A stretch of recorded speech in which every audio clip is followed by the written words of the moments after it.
महाराष्ट्र के OBC नेता अनिल महाजन द्वारा पत्रकार परिषद आने वाले विधानसभा चुनाव में विधानसभा चुनाव लड़ने का मन बनाया है। महाराष्ट्र के ओबीसी नेता अनिल महाजन ने पत्रकारों से संवाद करते हुए अनिल महाजन महाराष्ट्र के कई मुद्दों पर चर्चा की। अनिल महाजन ने बताया कि राष्ट्रवादी शरद पवार गुट से टिकट मांग की गई है और मुझे मेरे नेता आदरणीय शरद पवार जी पर पूरा भरोसा है, उनके मार्गदर्शन पर ही चलूंगा। सर्वप्रथम एरंडोल शहरातील सर्व मान्यवर पत्रकारांचे अभिनंदन व स्वागत। आज सर्वप्रथम माझं नाव मी तुम्हाला सांगतो, अनिल बाबूलाल महाजन। माझं मूळ गाव हे एरंडोल तालुक्यामध्ये मस्सावत नागदुली।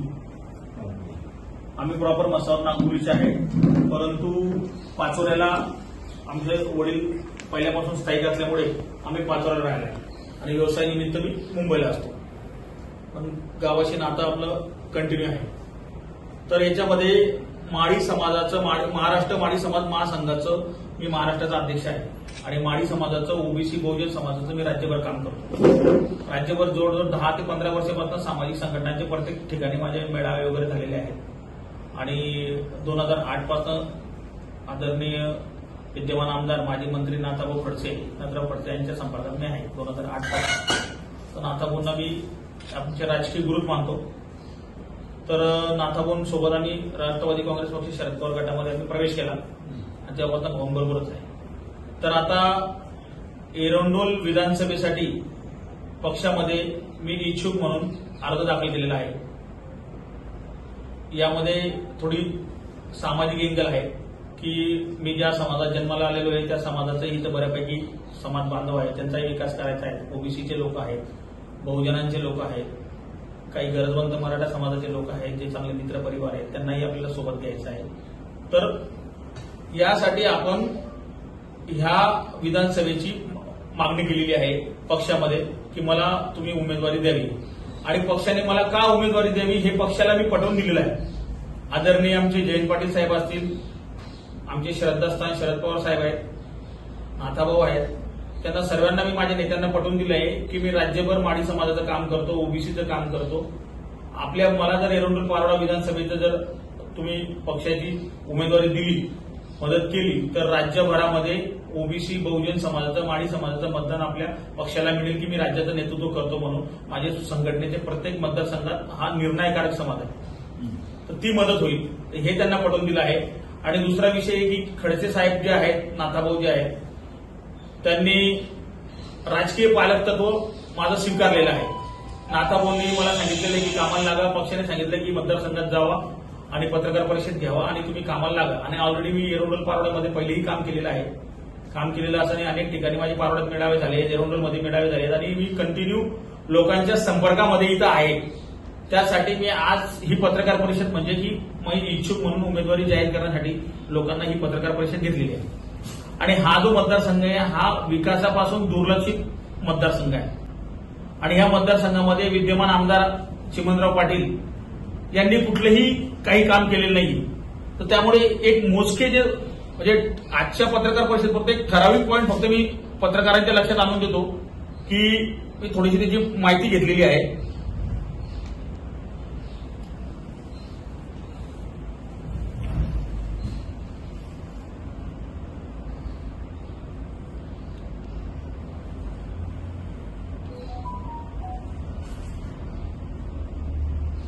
Yes sir.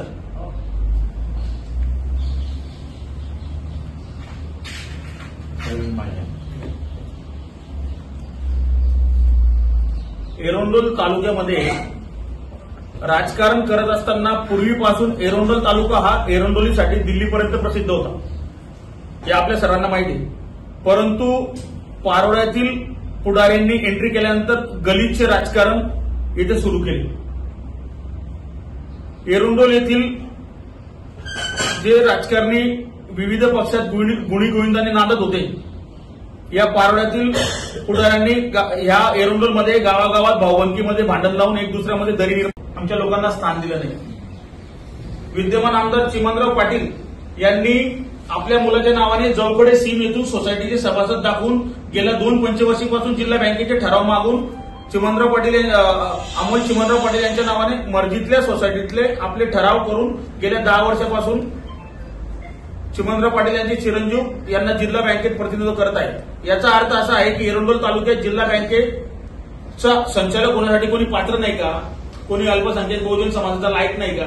म्हणजे यांनी स्वतःसाठीच स्वतःचं राजकारण केलेलं आहे। स्वतःची आमदारकी साबित ठेवायची, पोराला जिल्हा बँकेत अध्यक्ष करायचं, उपाध्यक्ष करायचं, संचालक करायचं, स्वतःच्या आमदारकीसाठी मुलाला जिल्हा बँकेचा संचालक पदासाठी व्हाईस चेअरमन या स्वतःच्या राजकारणाचा हेतू साध्य करण्यासाठी आमदार चिमणराव पाटील व त्यांचे चिरंजीव अमोल पाटील हे एरंडोल तालुक्याचा उपयोग करत आहेत। सर्वसामान्य कार्यकर्त्यांची हे दिशाभूल करत आहेत। स्वार्थी राजकारणाचा कळस यांनी गाठला आहे।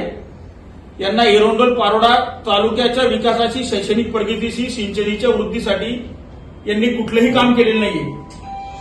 सिंचनाच्या वृद्धीसाठी, शेतकऱ्यांचा राहणीमानाचा दर्जा उंचावण्यासाठी शेत शिवार रस्ते बनवले नाहीत, शेतकऱ्यांच्या पिकांना हमीभाव मिळत नाहीये, कापूस एकाधिकार व केंद्र, धान्य खरेदी केंद्र, शेतकऱ्यांच्या घरात माल असेपर्यंत हे खरेदी केंद्र सुरू करत नाहीत, शेतकऱ्यांचा माल विकल्यानंतर ठराविक व्यापाऱ्यांकडे साठवणूक झाल्यानंतर हे व्यापाऱ्यांच्या हितासाठी सीसीआय व धान्य खरेदी केंद्र उशिराने सुरू करतात। यामुळे एरंडोल तालुक्यातील शेतकऱ्यांना खूप मोठ्या प्रमाणात आर्थिक नुकसान नेहमी होत आहे।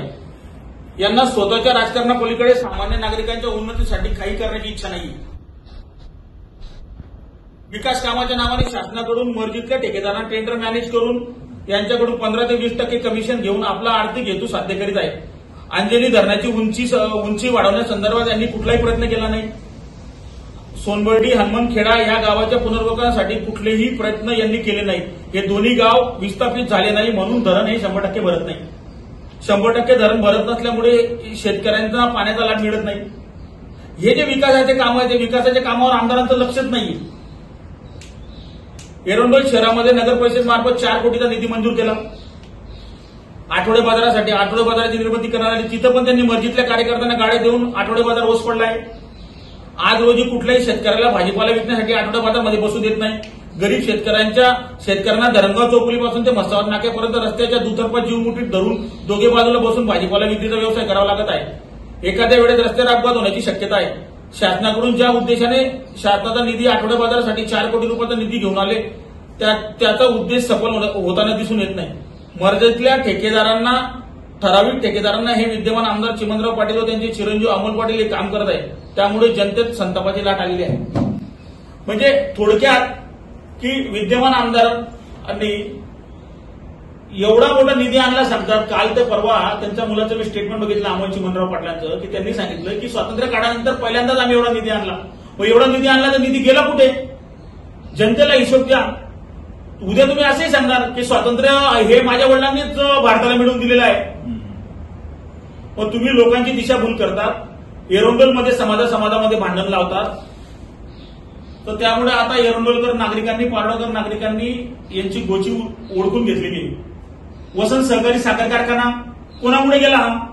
एरंडोल तालुक्यामध्ये सर्वात मोठं वास्तव आहे। याच्यामुळे कारखान्याचे कामगार देश जोडले लागले, शेतकरी देश जोडले लागले तालुक्यातले।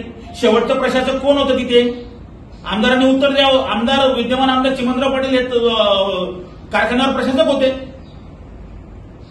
या एकंदरीत हा सर्व जर विकास बघितला तर 2 टर्म यांची झाली की आतापर्यंतच्या या एरंडोल मतदारसंघाला निष्क्रिय आमदार मिळालेले आहे। कुठलाही विकास यांनी केलेला नाही। यांच्या स्वतःच्या खासगी शिक्षण संस्था आहेत। यांच्या घरात पाणी वाटणाऱ्यापासून ते यांच्या गाडीच्या ड्रायव्हरपर्यंत हे पगार शिक्षण संस्थेतून घेतात। शिक्षण संस्था ही शासनाची अनुदानित शिक्षण संस्था आहे। शासनाचा पगार घ्यायचा आणि खासगी कामं करायला लावायचे हे असे यांचे उद्योगधंदे इथे झालेले आहेत आणि हे आता जनतेच्या लक्षात आलेले आहे। त्यामुळे एरंडोल विधानसभा 16 मतदारसंघामध्ये आता बदल निश्चित आहे। शेवटी आम्ही पक्षाकडे मागणी केलेली आहे आणि मला विश्वास आहे आमचे श्रद्धास्थान आदरणीय शरदचंद्र पवार साहेब, पक्षाध्यक्ष जयंत पाटील साहेब एक सामाजिक बांधिलकी म्हणून आमच्याकडे बघतील आणि नाथाभाऊ खडसेंच्या ताब्यामध्ये जिल्हा देतील आणि आम्हालाही इथे उमेदवारी देतील, एवढी मला 100% आम्हाला गॅरंटी आहे। म्हणून आम्ही कामाला लागलेलो आहे। आणि राहिला विषय बाकी सर्व इतर गोष्टींचा तर माझे राजकीय पालकत्व माननीय नाथाभाऊ एकनाथराव खडसेंनी घेतलेलं आहे। मला निवडून आणण्यापासून सुरुवातीपासून तर शेवटपर्यंत संपूर्ण सभा घेण्यापासून, लोकांच्या संपर्कात आणण्यापासून, मदत करण्यापासून नाथाभाऊ करणार आहेत। तसं इथे बऱ्याच लोकांना मीही परिचित आहे। अल्पसंख्याक बहुजन समाजाचाही आता यावेळेस इथे आमदार झाला पाहिजे अशी सामान्य जनतेची इच्छा आहे। एवढा बोलतो. आता तुम्हाला विचारा काय विचारा.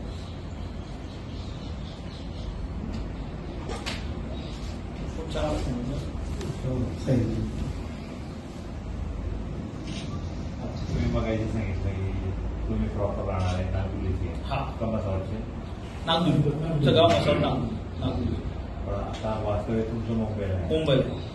तर हा जो काही दुरावा आहे की निवडणूक कोण तुमचं मुंबईला इथे आहे. बरोबर. हा संपर्क तुमचा तालुक्याची किंवा मतदारसंघाची कुठेही राहिलेला नाही. बरोबर.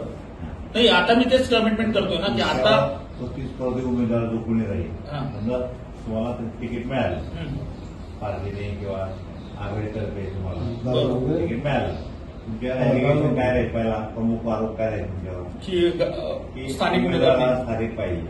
हे कोकरे उमेदवार किंवा बाहेरचे उमेदवार बरोबर. तर त्याला तुम्ही काय उत्तर देणार. नाही तेच सांगतो. तुम्ही स्थानिक असून स्थानिकांनी काय केलं आतापर्यंत, आणि आम्ही स्थानिक म्हणजे इथं आमचं नागदुली हे गाव आहे आणि मी लोकांना वचन देतो ना की मी मतदारसंघामध्ये आठवड्यातनं 4 दिवस मुंबईला आणि 3 दिवस मतदारसंघामध्ये मी बांधील आहे. शनिवार रविवार सोमवार मतदारसंघामध्ये 3 दिवस मी मुंबईला व्यवसायानिमित्त पोटापाण्यासाठी मुंबईला आहे. पोटापाण्यासाठी तर जावंच लागणार आहे. आणि मी मुंबईवरनं ग्रामीण भागात येऊन मेट्रो सिटीमधनं ग्रामीण भागात येऊन लोकांच्या विकासासाठी येतोय. मी इथं लोकांचे पैसे खाण्यासाठी येत नाही.